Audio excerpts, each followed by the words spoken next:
தாவிக ஆட்சியை கவிழ்க்க சதித்திட்டம் தீட்டியதாக தொடரப்பட்ட வழக்கில் மேலும் ஒருவர் கைது. ஏற்கனவே கைது செய்யப்பட்ட திருநாவுக்கரசு என்பவரின் கார் ஓட்டுநரை கைது செய்து போலீசார் விசாரணை.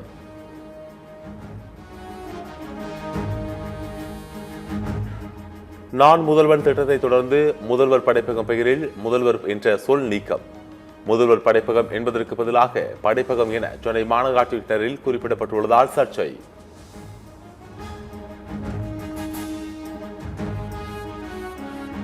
தமிழ்நாட்டிற்கு தென்மேற்கு பருவமழை இன்று காலை வரை இயல்பை விட 31 விழுக்காடு கூடுதலாக பெய்துள்ளது என வானிலை ஆய்வு மையம் தகவல். சென்னை மாவட்டத்தில் 26 விழுக்காடு குறைவாக மழை பொழிந்துள்ளது.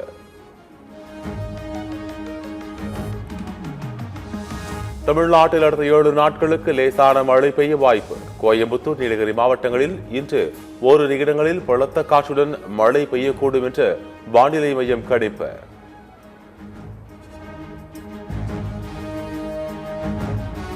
நாடாளுமன்ற கூட்டத்தொடரில் ஒன் நேஷன் ஒன் எலெக்ஷன் சட்டத்தை கொண்டு வர முயற்சித்தால் அதை முறியெடுப்போம். பிசிக தலைவர் திருமாவளவன் பேட்டி.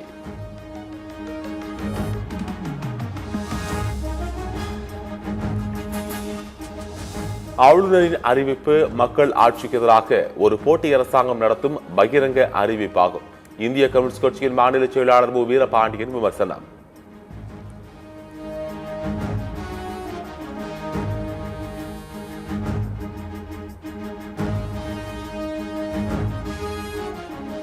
திருவள்ளூர் அருகே தொழிற்சாலையில் அமோனியா வாயு வெளியேறி 18 பேர் பலியான சம்பவம்.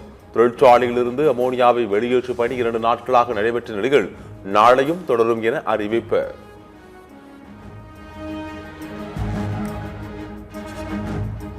திருச்சி மாநகர பகுதியில் சிறார்கள் பட்டப்பகலில் போதைப் பொருட்களை பயன்படுத்தும் காட்சிகள் வெளியாகி அதிர்ச்சி. காவல்துறையினர் விரைந்து நடவடிக்கை எடுக்க வேண்டும் என பொதுமக்கள், சமூக ஆர்வலர்கள் கோரிக்கை. சென்னை ராயப்பேட்டையில் மேம்பாலத்தின் கீழ் யூட்டன் எடுக்க முயன்ற கார் தலைகீழாக கவிழ்ந்து விபத்து. பொதுமக்கள் உதவியுடன் திருப்பி போட்ட காவலர்கள். போக்குவரத்து கடும் பாதிப்பு.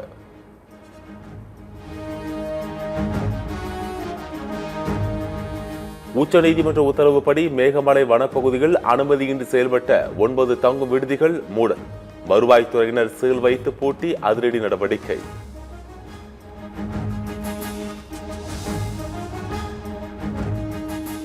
நாளை நடைபெறும் காங்கிரஸ் செயற்குழு கூட்டத்தில் முக்கிய முடிவு. டெல்லி சென்று வந்த பிறகு ஆளுநரின் போக்கு மாறிவிட்டது என மாணிக்கம் தாக்கூர் பேட்டி.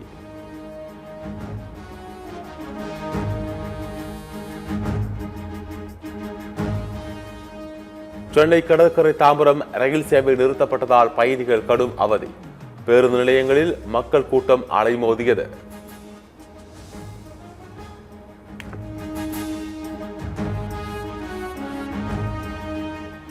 அதிமுகவுக்கு அண்ணாமலை தலைமை பொறுப்பு என்பது வேடிக்கையானது. அண்ணாமலையை விளம்பரப்படுத்தும் முயற்சி என முன்னாள் அமைச்சர் KP முனுசாமி குற்றச்சாட்டு.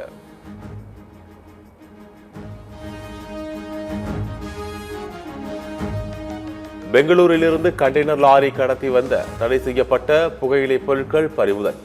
தேனிக்கு எடுத்துச் செல்வதாக கைது செய்யப்பட்ட லாரி ஓட்டுநர் வாக்குமூலம்.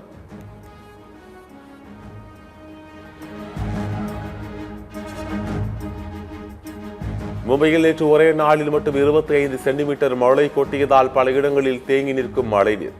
சாலைகள், குடியிருப்பு பகுதிகளில் பெருக்கெடுத்து ஓடும் வெள்ள நீர்.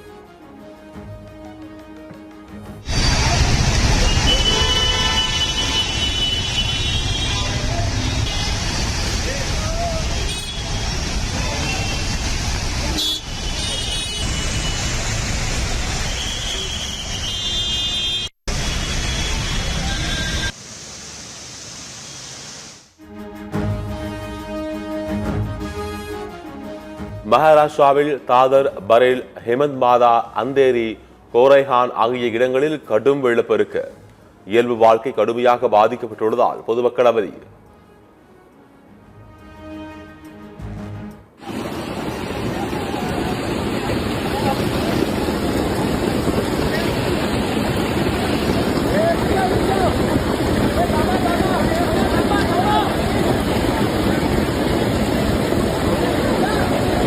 स्विमिंग कर रहे हैं आउटसाइड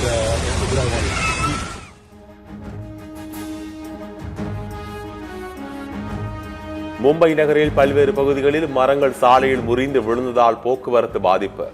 மரங்களை அகற்றும் பணிகள் மாநகராட்சி ஊழியர்கள் தீவிரம்.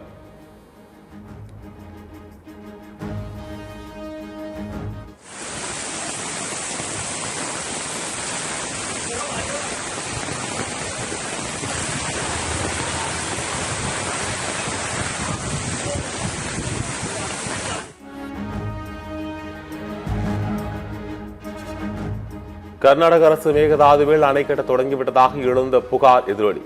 மேகதாது பகுதியில் தமிழ்நாடு விவசாயிகள் ஆய்வு.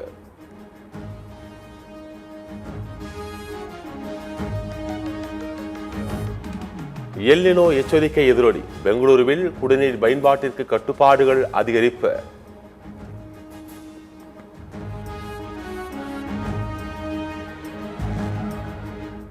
இன்ஸ்டாகிராமில் குழந்தைகளுக்கு எதிரான பாலியல் துஷ்பிரயோக உள்ளடக்கம் கொண்ட விளம்பரங்கள். மெட்டா நிறுவனத்திற்கு மத்திய அரசு நோட்டீஸ்.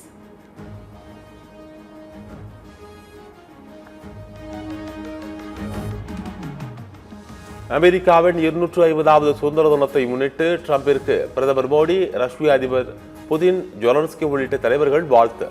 சுதந்திர தினத்தை முன்னிட்டு விமான சாகச நிகழ்ச்சிகள். வெனிசுலாவில் நிலநடுக்கத்தால் கட்டிட இடிபாடுகளுக்குள் சிக்கி உயிரிழந்தோரின் எண்ணிக்கை 3000-ஐ தாண்டியது. சுமார் 50,000 பேர் வரை காணாமல் போயிருக்கலாம் என ஐக்கிய நாடுகள் சபை தெரிவிப்பு.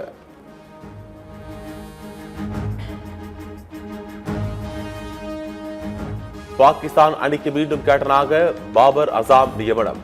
தற்போதைய கேப்டன் ஷான் மசூத் கேப்டன் பதவியிலிருந்து நீக்கம்.